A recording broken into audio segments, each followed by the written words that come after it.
보실 말씀은 잠언서 27장입니다.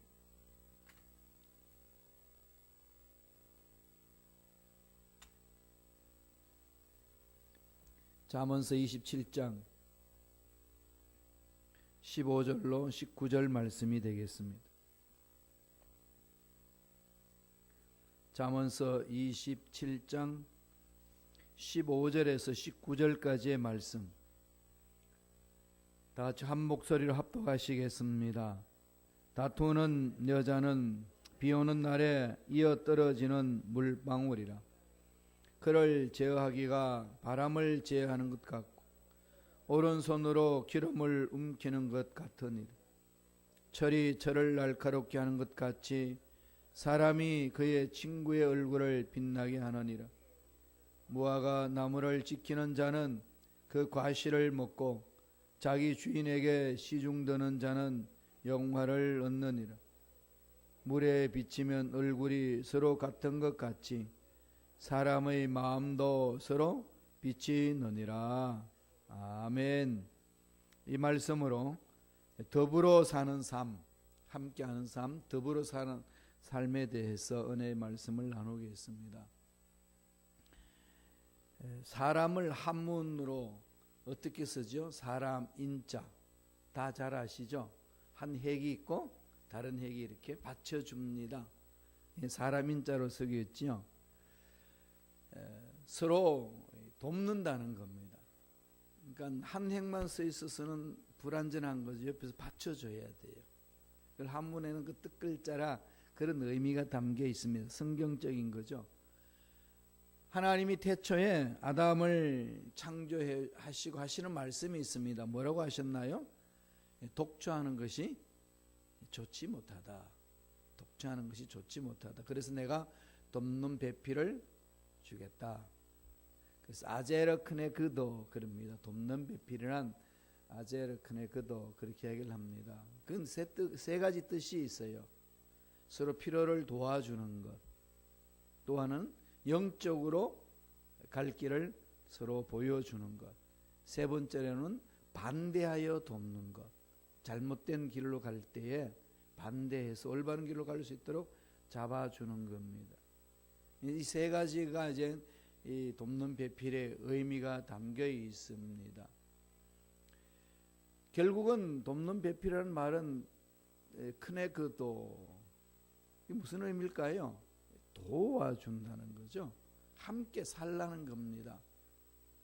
인생은 혼자 못 삽니다. 다 잘 아는 지극히 상식적인 일인데도 불구하고 혼자 살 수 있는 양 생각하고 말하고 행동하는 사람들이 얼마나 많은지 모릅니다. 성경에서 강조하는 것은 혼자는 신앙생활 못한다. 늘 관계죠. 신앙생활은 관계 회복입니다. 하나님과 나의 관계 회복이고, 하나님과 나의 관계 회복되니까 내가 나를 올바르게 보는 거죠. 왜 정신병이 생길까요? 내 마음에 분열이 생기니까. 내가 나를 용납을 못하는 겁니다. 그럼 우울증이 걸리고, 그게 심하면 정신병으로 이어집니다. 그리고 나와 너와의 관계가 회복되는 거 아니겠어요? 나와 너와의 관계가 회복이 되지 않는 것은 하나님과 나의 관계에 문제 있습니다. 그래서 안 되는 거예요. 저 사람은 신앙은 참 좋은데 인간관계가 엉망이야. 그 말은 틀린 말입니다. 맞지 않습니다. 전능하신 하나님과 관계가 좋은 사람은요, 그 사람은 자기 자신과의 관계도 회복이 되고 이웃과의 관계도 회복이 되어 있습니다. 하나님 능력이 그렇게 강하다는 거예요. 그럼 돌아봐야 됩니다. 이런 관계가 잘 안 되면 무엇이 문제였는지. 핵심은 하나님과 나의 관계 문제예요. 나는 하나님 잘 믿는 것 같은데 자기 스스로 자기 당착에 빠져 있습니다. 자기가 기준이 된다는 거죠. 그 성경 읽을 때 여러분 자신들 잘 살펴보세요. 성경이 주시는 말씀은 내 마음을 뜯어 고치는 겁니다. 내가 읽고 성경에 필요한 말씀을 선별해서 얻어서 은혜 받는 게 아니고 그 말씀이 내 마음을 뜯어 고쳐주는 거죠. 그렇게 하려면 어떻게 되죠? 혼자는 안 됩니다. 밥 드실 때도 어때요? 요새 한국에는 말을 많이 줄입니다. 혼자서 먹는 밥. 그게 무슨 글자로 쓰는지 아시나요? 혼밥. 제가 선교대에 갔을 때에 이 병원에 이제 신방 갈 일이 있어가지고 고속 터미널을 통해 가지고 가야 되는데 전철을 탔습니다. 어디로 가야 될지를 모르겠어요. 방향을 잘 못 잡혀서 젊은 사람한테 가서 물어봤습니다. 학생 내가 질문 좀 하겠는데 뭐 길을 찾아가는데 어떻게 가면 되느냐고 그랬더니 저쪽으로 가면 고터가 있어요. 그러더라고요. 고터? 그랬더니 고속터미널요. 고속터미널을 두 가지 단어로 고터 그럽니다, 여러분. 한국 가면 그래. 그러니까 이 말을 줄이니까 의미가 참 파악하기 어려워요. 우리는 잘하잖아요. 특별 새벽 기도를 뭐라고 그러죠? 특세. 우리는 잘하는데 다른 사람도 몰라요. 혼밥이라는 게 있어요. 혼밥. 예, 혼잡하게 밥을 먹는 게 아니고 혼자서 먹는 밥. 혼밥은 맛이 있을까요? 없을까요? 맛없죠. 같이 드셔야 돼요. 같이. 먹는 것도 같이 먹어야 되고 같이 지내야 돼요. 연세 드시면서 이렇게 혼자서 밥 먹기가 참 쉽지 않잖아요. 그죠? 예, 맛이 없다고 그래요. 그래서 모여서 먹으면 너무 맛있다는 거죠. 그래서 저도 이게 시카고 이제 7년째 사는데 이제 은퇴를 생각해야 되거든요. 우리는 이제 물론 65세 은퇴하기도 하고 또 우리 교수들은 65세 은퇴하고 한국에는 목사님들은 75세 은퇴합니다. 물론 교회들마다 약간 차이는 있습니다만. 그래서 서서히 준비를 해야 됩니다. 어디서 살까? 그러니까 제 마음속에 그려지는 것이 저기 이제 안디옥에 있는 위스콘신과 우리 일리노이주 경계선에 있는 안디옥 지역이 생각이 나요. 거기 땅 넓이가요 95에이커가 됩니다. 그게 우리 순복음 선교 재단에서 구입한 땅이에요. 물론 거기 이제 관리한 목사님이 계시지만은 저기에 더불어 살아갈 수 있는 하나의 공동체 생활할 수 있도록 좀 틀을 마련하면 어떨까? 장소를 마련하면 어떨까? 이런 생각이 늘 있습니다. 늘 제가 말씀드렸듯이 한국에 있었으면 지금 내가 버섯 농장 한다고 열심히 자료도 모으고 했을 텐데 여기 와서 지금 그거 다 자료 잊어버리고 또 훈련 받을 수 있는 길도 없어서 그런데 어떻게 하면 좋을까? 이런 고민 중에 있어요. 혼자 사는 것은 하나님이 원치 않으셔요. 같이 살아야 돼. 그러면은 오늘 본문의 말씀에서 어떻게 혼자 살까? 아니 더불어 살 건가? 이거에 대해서 얘기하는 겁니다. 어떻게 하면 함께 살까? 더불어 살아가는 삶에 대해서 성서는 세 가지로 말합니다. 첫째로 화목해 하는 삶을 살자. 더불어 살아갈 때 제일 먼저 마음판에 새겨야 되는 것은 화목입니다. 단어 화목. 하나님과 우리의 관계는 더불어 살아가는 삶의 관계를 만들잖아요. 그럼 어떻게 하라는 거죠? 날마다 싸우며 살 거냐? 이거 아니라는 거죠. 독청하는 것이 좋지 않아서 돕는 배필을 주겠다. 물론 돕는 배필이라는 뜻에서 필요를 채워주고 영적으로 갈 길을 인도하고 반대하여 돕는 것. 이게 있습니다. 그러니까 반대해도 남편의 일이나 아내의 일이나 반대해도 돕는 반대가 돼야 돼요. 무조건 반대하는 것. 회의하다 보면 무조건 반대하고자 하는 습성이 우리 속에 있을 수 있습니다. 그거는 돕는, 반대하여 돕는, 다른 의견을 제시하되 반대하여 돕는, 결국은 돕는다는 거죠. 그래서 우리와 서로 관계를 맺어 나갈 때는요, 화목 단어를 늘 마음판에 새겨야 됩니다. 오늘 말씀에는 이렇게 이야기를 합니다. 27장 15절 다 같이 보겠습니다. 한 목소리 읽습니다. 다투는 여자는 비 오는 날에 이어 떨어지는 물방울이라. 묘하게 비유를 해놓으셨죠.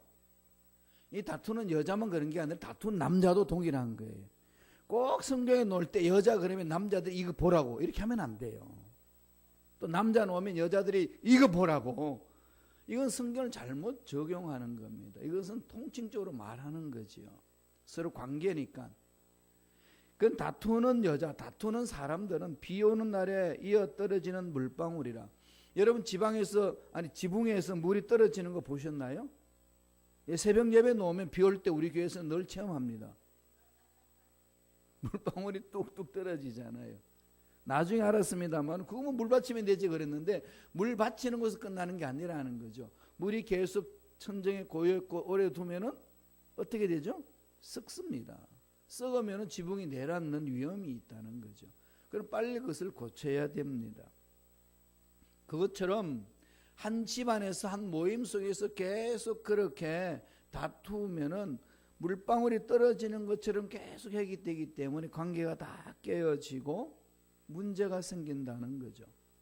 그래서 성경은 그런 표현을 하는 거예요. 다투는 여자는 이어 떨어지는 물방울이라. 끊임없이 계속 그것이 이어지면은 습관화되고 나면은 관계가 다 깨어지고 공동체가 흐물어진다는 겁니다. 이 원래의 히브리 원어를 보면은요, 다투기를 좋아하는 여자 이렇게 되어 있습니다.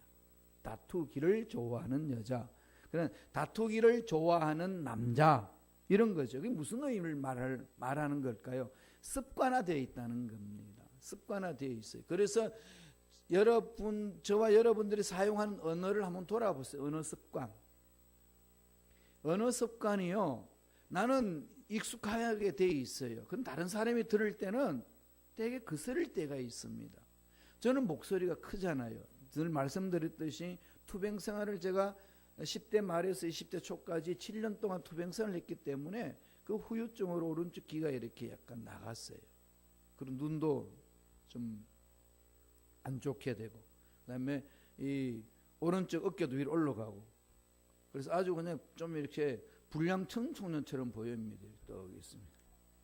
기울어져 있어요. 왜 똑바로 못 써? 그런데 그건 제가 불량해서 그런 게 아니고 이 투병생활 이후에 나타난 현상이에요. 그러니까 제가 잘 못 들으니까 잘 들으려고 큰 소리를 냅니다. 그걸 좋은 거죠. 그래서 제가 그냥 한번 이 소리가 좀 커지면은 소리 조곤조곤 하는 사람 가슴이 두근두근 거린대요. 뭐가 화가 나가지고 저런 소리를 하느냐고. 화나서 그런 게 아니라 말하는 습관이 그렇게 되어 있습니다. 그와 마찬가지로 우리 언어 습관에 늘 부정적으로 다루는 사람들이 있어요. 그러다 보면은 본인은 그게 자연스러운 건데 다른 사람이 그 소리를 들을 때는 기운 다 잃습니다.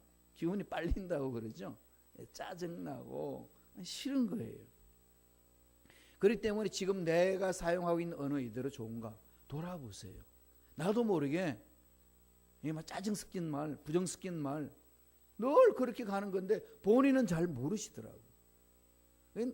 처음 듣는 사람은 왜 저래? 이런 것이 가슴에 팍 와닿는다는 거죠. 그렇기 때문에 이런 모든 것들을 우리들은 돌아봐야 화목해 할 수가 있어요. 마음은 화목한 마음이 있는데 나의 잘못된 습관으로부터 나타나는 겁니다. 야고보서 4장 1절을 보면은 너희 중에 싸움이 어디로부터 다툼이 어디로부터 나느냐? 너희 지체 중에서 싸우는 정욕으로부터 나는 것이 아니냐? 습관적으로 다투는 이는 싸우는 정욕을 절제하지 못하기 때문에, 자기 잘못된 습관의 언어 때문에. 본인은 전혀 그런 의미 아니라고 그래요. 당연히 그거는 그렇게 해야죠. 물어보고 해야죠. 근데 묻는 투가 시비 쪼고 짜증 섞인 소리고 부정적인 언어로고 이렇게 합니다. 좋은 말 놔두고 왜 그렇게 말하냐 그러면은요, 그 소리를 듣는 상대방은 되게 또 기분 나빠하셔요. 내가 뭐라고 그랬는데, 내가 원래 그렇게 말하는데. 네, 그런 것은 우리가 고쳐 나가야 합니다. 그래서 성경은 늘 이것을 말하는 거죠. 노하기를 더디하는 자는 시비를 그치게 만들고. 워낙 그리 말하는 것이 습관적으로 잘못되어 있다 보니까 잠언서 21장 9절과 19절에 보면은요, 공통적인 내용입니다. 다투는 여인과 함께 큰 집에 사는 것보다도 움막에 사는 것이 낫다. 다투며 성내는 여인과 함께 사는 것보다도 광야에 사는 게 낫다. 광야 생활이 얼마나 힘든지 아십니까? 하나님께서 우리에게 원하시는 것은 화목해 하는 건데, 그런데 예수 믿어서 그런 마음이 다 있어요. 다 있는데 나의 눈빛, 나에게 말하는 말투, 내가 말하는 억양, 이 액센트, 소리 높낮이, 이런 것들이 상대방에게 거슬릴 때가 있다는 사실을 늘 기억해야 됩니다. 그런데다가 의견이 대립하는 상황 속에서 저같이 목소리 큰 사람이 빵 고함 질러버리면은 엄청나게 그를 반대해서 이야기하는 것처럼 받아들여 버립니다. 드리는 거죠. 그래서 늘 저는 그 부분을 조심을 합니다. 고린도후서 5장 18절 보겠습니다. 다 같이 우리가 어떻게 살아야 될 것을 가르쳐 줍니다. 다 같이 읽습니다. 모든 것이 하나님께로서 났으며 그가 그리스도로 말미암아 우리를 자기와 화목하게 하시고 또 우리에게 화목하게 하는 직분을 주셨으니, 어떤 직분이 있죠? 화목하게 하는 직분. 다시 말씀드리면 피스메이커로 사는 직분. 예수를 믿은 저와 여러분들은 예수 십자가로 인하여서 하나님과 우리가 원수됐는데, 죄악 때문에 원수됐는데 그 담을 다 허물어 줬어요. 그래서 엄청난 대가를 지불하고 화목하는 관계가 맺어졌기 때문에 우리의 삶은 서로 화목하는 데 최선을 다하는 거죠. 피스메이커로 사는 겁니다. 그러니까 날마다 자기 자신을 바라볼 때 나의 경험으로 보지 마세요. 자신의 경험으로 자기 자신을 보지 말아야 됩니다. 이게 말은 쉬운데 쉽지 않죠. 그럼 어떻게 해야 될까요? 하나님의 관점으로 보세요. 신앙이 성숙하면은 어떤 것이 가장 먼저 변할까요? 생각이 변하고 말이 변하잖아요. 하나님의 관점으로 말을 하고 하나님의 관점으로 생각을 합니다. 성령 충만하면은 하나님이 원하시는 말을 던져요. 그죠? 하나님 원하시는 말은 뭐죠? 살려주는 말이에요. 반대해도 돕는 반대지 그 사람 죽이려고 반대하는 거 아닙니다. 이게 하나님의 마음이잖아요. 그게 돕는 배필이거든요. 꼭 기억하세요. 하나님의 관점으로 봐야 된다는 거. 날마다 바뀌어지거든요. 날마다 새로워지는 겁니다. 두 번째, 더불어 살아가는 삶을 어떻게 살라고 이야기합니까? 도와주는 삶을 살자는 겁니다. 도와주는 삶. 저와 여러분의 삶은 도와주는 삶이에요. 왜요? 하나님으로 도움을 받았기 때문에. 이런 말할 수 없는 하나님의 사랑을 이복하는 은혜를 받았습니다. 사랑이 빚진 자들이에요. 빚진 사람들은 양심이 있다면 어떻게 하죠? 빚을 어떻게 하든지 갚으려고 노력합니다. 먹는 거, 맛있는 거, 좋은 옷 사 입는 거, 이런 거 절제하고 어떻게 하든지 빚을 갚으려고 몸부림치는 것이 올바른 사람들의 삶 자세 아니겠습니까? 빚을 갚는데 먼저 집중하는 거죠. 하나님의 사랑에 빚진 자다 그러면은 그 사랑에 대해서 내가 반응을 해야죠. 사랑에 대해서 반응하는 게 뭘까요? 화목하게 해주셨으니까, 내가 하나님부터 도움을 받았으니까 나도 도움을 주자. 그리스도인들이 자세는 나중에 연세가 들면 들수록 어떻게 하죠? 자기 돈을 털어서라도 서로 발런티어로, 자원봉사자로 나서잖아요. 선진국일수록 발런티어들이 많습니다. 돈 받고 섬기지 않아요. 돈 받고 일하지 않습니다.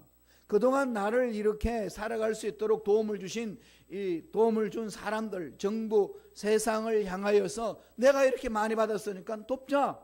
돈 월급 안 받고 그냥 도와요. 이런 발런티어들이 지금 미국에 많잖아요. 그죠? 그러니까 기부도 많이 하고. 이게 선진국의 모습이에요. 남을 도와주는 거죠. 받은 은혜가 너무 많으니까 견딜 수 없습니다. 대가 바라지 않고 그냥 섬기는 거죠. 도와주는 삶, 예수를 믿는 자의 삶이라는 겁니다. 더불어 살아가는 자의 삶의 자세라는 걸 말씀하고 있습니다. 잠언서 27장 17절 봅니다. 다 같이 우리 한 목소리 천천히 읽겠습니다. 철을 날카롭게 하는 것 같이 사람이 그의 친구의 얼굴을 빛나게 하느니라. 철을 날카롭게 한다는 말씀은 그리스도인들이 서로 돕는 삶에 대해서 비유적으로 표현한 말씀입니다. 서로 철을 이렇게 다듬잖아요. 대장간에서. 그러면 철과 철이 마주 떨어져서 이게 마찰함으로써 모난 것을 깎고 빛나게 하는 것처럼 서로 발전하게 만들어주는 거죠. 돕는 배필 중에서 반대하여 돕는 뜻이 있다고 그랬지 않습니까? 아제르크네고들은 반대하여 돕는 뜻이 있는데, 반대하는 목적은 뭘까요? 올바로 쓰기 위해서 반대하는 거지. 네가 하는 일을 꼴도 보기 싫으니까 반대해. 이건 아닙니다. 일을 해나갈 때 늘 그런 모습이 있어요. 내 적이 잘 되는 거 모습 보니까, 내가 싫어하는 인간이 일하는 거 보니까 무조건 반대해야 되겠다, 이런 생각 가질 수 있지 않습니까? 이게 잘못된 생각들이라는 거죠. 그건 하나님이 원하시는 반대하여 돕는 정신이 아니라는 겁니다. 철을 날카롭게 한다는 것은 우리 친구가 서로 올바로 성장 성숙할 수 있도록 도와주는 거죠. 19절에는 그것을 이렇게 표현을 합니다. 27장 19절 한번 읽어볼까요? 물에 비추이면 얼굴이 서로 같은 것 같이 사람의 마음도 서로 비치느니라. 이건 황금률이죠. 네가 대접받고자 하느냐? 남 대접해주라. 받고 싶은 대로 해주라. 다른 사람들로부터 온순한 말을 듣고 싶으냐? 너도 온순하게 말을 하라. 다른 사람부터 도움을 받고 싶으냐? 너도 그렇게 도와라. 사람이 뒷모습이 아름다운 사람이 멋진 사람이라고 그랬잖아요. 떠난 그 자리에 그 사람이 아쉽고, 떠난 자리에 그 사람이 생각이 나고, 떠난 그 자리에 늘 그 사람이 함께 있지 못한 것의 빈자리 같은 느낌이 주는 그 사람은 참 잘 산 사람들이에요. 그런데 그 사람 떠나고 나니까 속이 시원해. 이럴 수 있지요. 잘못 산 겁니다. 그러니까 늘 우리의 삶은 자신을 돌아봐야 돼요. 정성의 조선시대에 그러지 않습니까? 정성의 집에 개가 죽으면은 문상객들이 얼마나 많은지 모릅니다. 왜? 그 정성한테 눈도장 찍으려고. 그런데 정성이 돌아가면 개미새끼 한 마리 없대요. 잘못 산 인생 아니겠습니까? 우리는 늘 그것을 봐야 됩니다. 내 마음을 그에게 주는 것. 서로 마음을 같이 하는 거지요. 마음을 투명하게 정직하게 그렇게 나아갑니다. 전능하신 하나님을 믿고 진리 하나님을 믿는데 우리의 마음이 이렇게 안 돼요. 안 바뀌어 간다는 것은 자기 고집 속에 빠져 있다는 겁니다. 잠언서 오늘 그 말씀은 강조해 주는 것이 서로가 서로를 날카롭게 만들어주고 서로가 서로를 발전시켜주고 서로가 서로를 도우면서 간다는 거죠. 그러려면 어떻게 되죠? 서로 칭찬해 줘야 돼요. 남이 나를 칭찬하게 해야 되지. 워낙 남들이 나를 칭찬해 주니까 요새는 뭐 하죠? 내가 나를 칭찬합니다. 이렇게 살지 말라는 거예요. 잠언서 27장 2절에 보면은요, 타인으로 너를 칭찬하게 하고 내 입으로는 말며 외인으로 너를 칭찬하게 하고 내 입술로는 말지니라. 그러니까 우리는요, 하나님의 사랑을 입었기 때문에 주위에 있는 사람을 자꾸 세워줘야 돼요. 미국 사람들이 이걸 참 잘합니다. 그죠? 어떻게 하든지 그 사람이 일을 잘할 수 있도록 세워주고 이끌어주잖아요.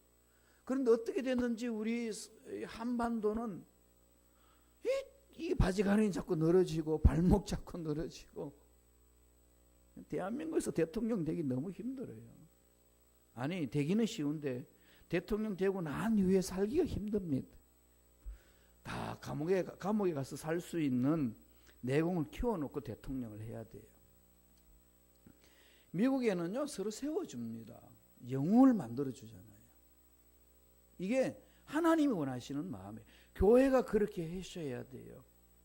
서로 세우세요. 너는 신앙이 왜 그 모양 그러냐? 문제 왜 일어난 줄 아냐? 네가 그런 죄를 범했기 때문에 그런 거야. 이게 그냥 근질근질해서 입으로 내받지 않고선 견딜 수 없는 사람들이 너무 많은 것 같아요. 내 마음에 그런 말을 꼭 하고 싶어도요, 절제하세요. 그 말해가 그 사람이 바뀌면 얼마나 좋겠어요. 안 바뀝니다. 다 알잖아요. 나도 안 바뀌는데 남이 바뀌기를 그런 말을 던질 필요가 뭐가 있겠어요. 그럼 뭐 해야 되죠? 칭찬하세요. 칭찬은 고래도 춤추게 한다. 칭찬함으로 친구를 연단한다는 겁니다. 이게 중요한 거죠. 정말로 그 사람에게 올바르게 세워주기 위해서는 그 사람 앞에서 이야기해야 돼요. 뒤에서 수군덕거리지 말고. 말씀을 볼까요? 잠언서 27장 5절 6절이에요.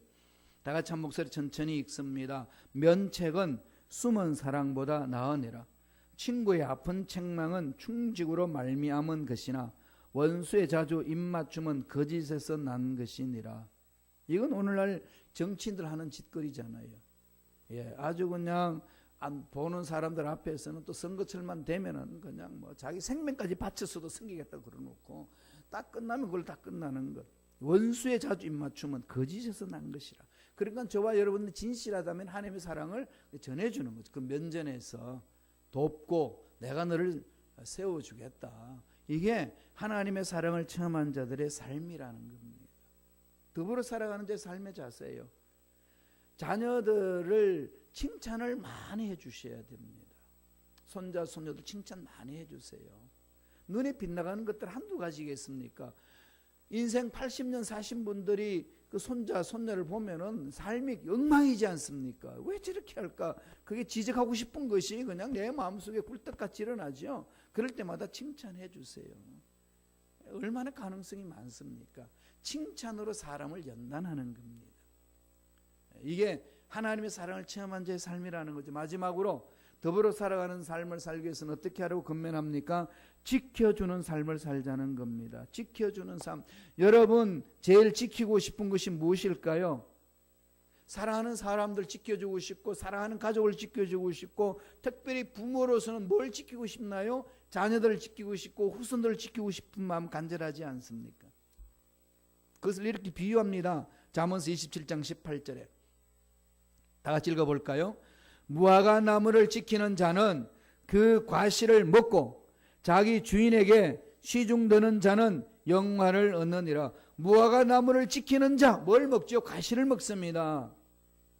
시중든다, 지킨다. 이 말은 자기 주인을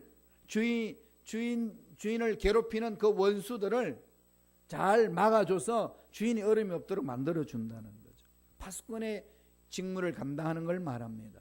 무화과 나무를 지키는 자, 열매를 잘 맺을 수 있도록 가꾸어주고 보살펴주고 물 주고 이렇게 보호해준, 지켜준다는 그겁니다. 돌봐주는 거죠.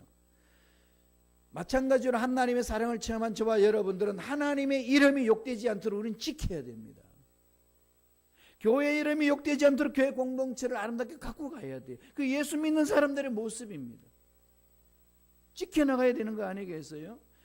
내 이름을 막연히 이끌지 말라 십계명에서 말씀하고 있는데 우리가 올바로 신앙생활을 못하면 세상 사람들로부터 하나님을 욕되게 한다는 거죠. 욕받게 만드는 거 아니겠어요?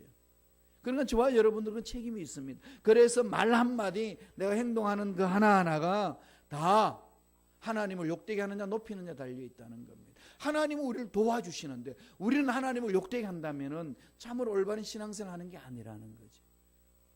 시편 121편 3절 4절에 보면은 이런 말씀이 있습니다. 야훼께서 너를 실족하지 아니하게 하시며 너를 지키시는 이가 졸지 아니하시리로다. 이스라엘을 지키시는 이는 졸지도 아니하시고 주무시지도 아니하시리라. 도와주시는 거죠. 지켜주시는 겁니다. 이 하나님의 성품을 닮아서 우리들도 하나님 우리가 귀한 것들을 지켜낼 수 있도록 힘과 능력을 다하여 주옵소서. 지켜낼 수 있도록 생각도 절제하고 말도 절제할 수 있는 자가 될 수 있도록 성령님 역사하여 주옵소서. 나를 드러내려고 말할 필요 없어요. 나를 드러내려고 말하는 것은 자기 자신을 칭찬하는 겁니다. 그럴 필요 없어요. 섬겨주면 돼요. 그러면 자연스럽게 때가 되면요 세워져요.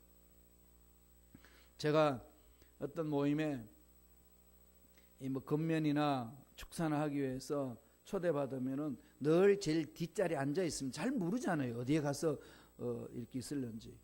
그런데 그 본부측에서는요, 이 순서 맡은 사람이 와야 되는데 이게 서로 마음이 안 맞으면은 자리 정돈하기가 어렵습니다.